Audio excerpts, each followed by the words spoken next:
Okay. Why don't you go ahead and give us your name and where you're from? All right. What your title is, maybe. All right, I'll do that. Here, don't say when.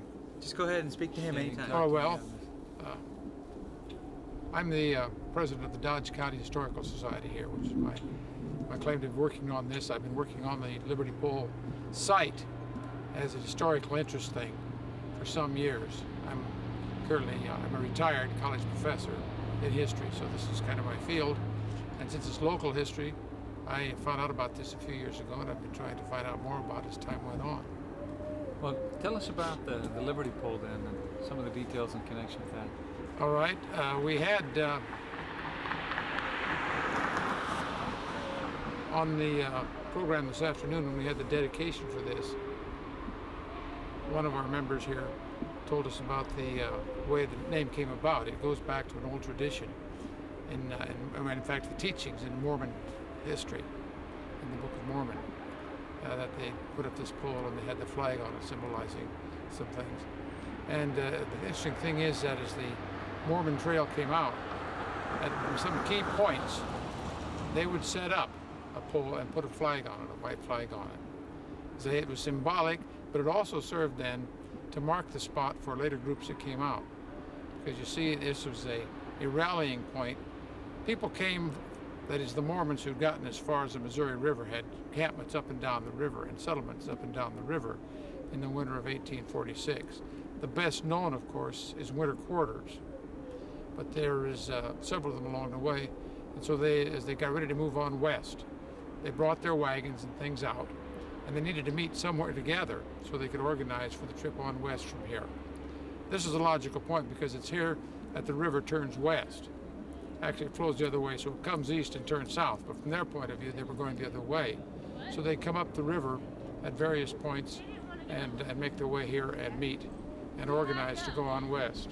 Now, what took place in the actual organization? Of course, I'm saying the question, they'll probably cut it out because I got those bicycles. Yeah, well, we can start over again. We can cut that part out. What happened?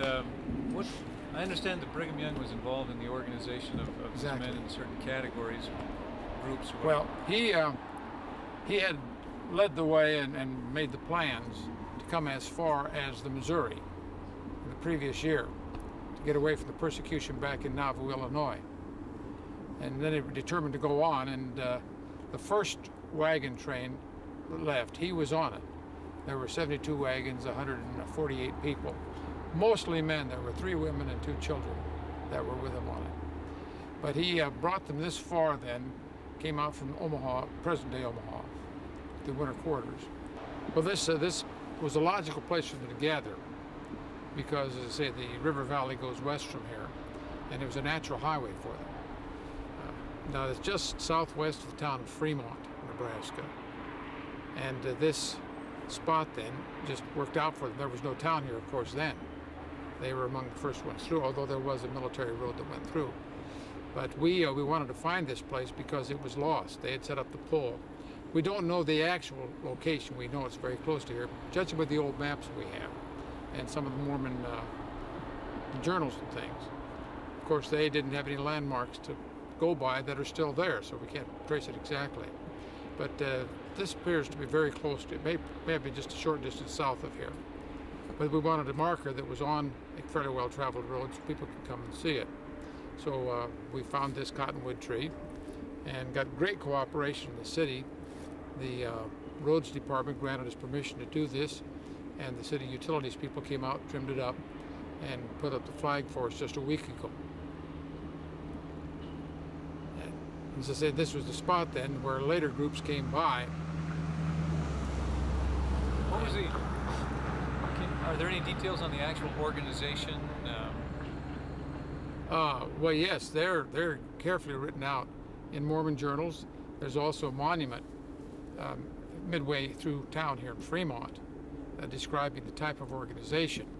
But they actually say had a military type organization. Brigham Young was lieutenant general. And then he had 2 basic companies called the Hundreds, each with their majors, or colonels, and then they have majors, and on down to captains. They divided these hundreds into 2 groups and of 50s. Those they subdivided into tens. So it was very carefully organized, and they knew they had that kind of discipline. Also, while they were here, he laid out a number of rules.